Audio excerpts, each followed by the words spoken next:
Alrighty guys, what is up? Welcome back to Empyrion Galactic Survival with Lone Debater 7, and today we're just kind of going to be going over what to do once you've mined out some asteroids and you're ready to upgrade your small vehicle. So the way I like to play, I normally try to get just like the most basic small vessel as soon as possible, just because being able to fly unlocks a large portion of the game. So with that being the case, typically the small vehicles I start out with do not have warp, they don't have any weapons on them or anything like that. So I put Gatling guns on this guy after it was built from my template. So like the base template for that ship, this guy here, doesn't have any weapons on it, doesn't have anything. So I've modified it a little bit, the engines got upgraded, I added a O2, well the O2 station was on it, but I added the Gatling guns, kind of changed the design, and then I built it out even further to add in the warp core pentaxid tank. And since we last time went and mined those asteroids, I gathered like 1,000 titanium or 1,200 titanium and then like 1,000 neodymium, yeah, something like that. So we've got resources, and basically at this point we're gonna have to figure out what we want to do for our capital vessel. Now part of me really wants to just build a brand new one. Like I do have a template we can use potentially, but I think we have to be at level 20 in order to utilize it. So like this guy here, nope, not that one. Oh, it's on small vehicles, no wonder.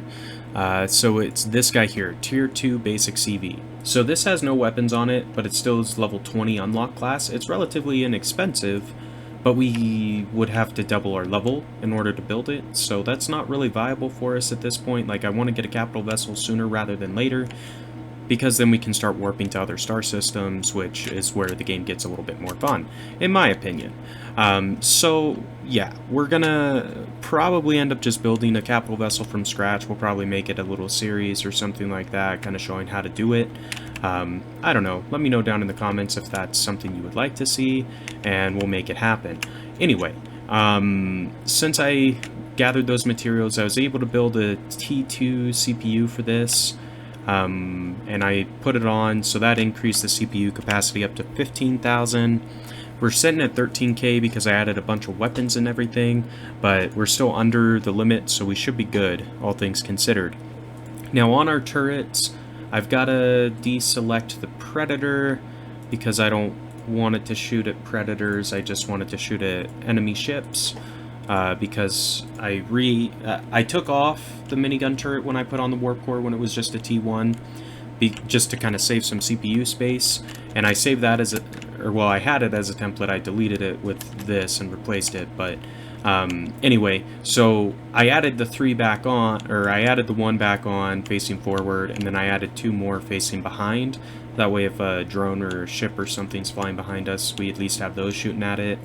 I added on 2 rocket launchers to go with our 2 Gatling guns, and then I filled up our ammo, is basically what happened. I did find a fridge along the way, and so I put that on the ship just so I can carry a little bit of food with me, which honestly, like, that's such a good thing to do, like unlock the fridge for sure and put one on, because then you don't have to fly back to your base when you're low on food, you can just pull it out. Way better. Anyway, so this is kind of where it's at. Like, I need to paint it and probably do something with the texturing in the back end, because it kind of just looks like a metal blob got added, more or less. But whatever. It's a it's a functional ship. It doesn't have to look good. It's a functional ship. So goes almost 70 meters per second forward, which is about the maximum. I think 70 is the max, if I'm not mistaken, for on the surface of the planets, and then it's like 130 maybe in orbit, so it's okay. Like, I'm not too concerned about the speed. It's fast enough for what we're doing. The main thing is it can warp, and it has rockets on it now and a little bit better defenses, so hopefully when we're fighting stuff in space we'll stand a little bit better chance. I only mined titanium and neodymium from that asteroid field before leaving, because the drones there were just ridiculous. Like, I had 4 or 5 laser drones on me at one point, so I decided let's just warp out of here before they destroy my ship, and I have to figure out how to get back to it. So I'd like to return there and mine out some more promethium, because I did find a promethium asteroid over there. and Sathium. I'd like to go back and get the Sathium. I didn't want to risk losing the ship. So now that we've upgraded our weapons, I kind of want to find a Xerax drone if we can and test out our ship and see if we do a little bit better, which I think we will, in all honesty. Like, I think we will. So that's a Corvette. I don't want to fight that. That is beyond our capabilities at this point. But something like a drone would be great. Just to see how it does. I mean, the auto turrets are alright. Like, it is helpful, especially with the Gatling. Like, I'm not very good at aiming with the Gatling gun. It's hard to do, especially in space, because the ships are moving so fast. So I'm glad I got rockets. That'll make it a little bit easier on us. Once we get rocket... Actually, I don't think they have rocket turrets for small vehicles. Yeah, it doesn't look like it, so whatever. When we get homing rocket launchers, that'll be even better, because then, obviously, it's gonna home and get them, but that is fine. So, I'm not really seeing a Xerax ship outside of that Corvette, which is kind of annoying, because normally they're always around. It's because we want one this time. Maybe this is... one we can attack, or it'll call in some that we can attack. So the other thing with like stations, if you're not friendly or neutral with the faction, they'll sometimes call in reinforcements, and basically what that means is a group of ships will warp in and come and try to attack you because you're near their station. So if this is a station, it might call in some drone reinforcements, and we could try it out on that. I would like to get a shield generator for this, so I think with some of the unlock points I get next level, I'm going to unlock that as well, just because it does help decrease some of the damage, at least starting out, that you're going to be taking. Armor is really the king in this edition, however. Like, shields drop relatively quickly from everything I've read, so they're good to have, just to kind of delay that, so you can, you know, go in, shoot a few times, fly away while your shields recharge, come back, do that kind of thing. But they are not a replacement for direct armor, because your shields, especially when you start fighting the stronger enemies with like plasma guns and stuff like that, they just get evaporated almost instantly. So bear that in mind.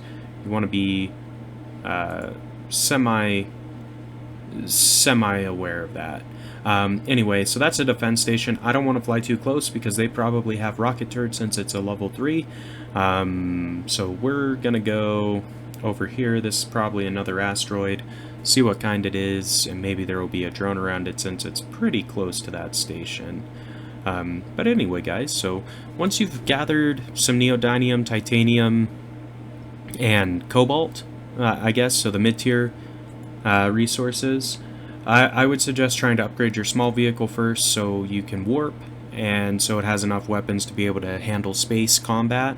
After that, it just makes it a lot easier for you to go around and gather resources primarily. So that's my suggestion. The other thing you want to try to do is get a medium armor. You get these by raiding. You can buy them as well. That's what I did. So I bought a medium armor, and then I got a radiation, an EVA, and a mobility boost that I got from a crate when I was raiding a capital vessel, so that was really lucky. But with these three, I can basically stand out in space and it doesn't matter.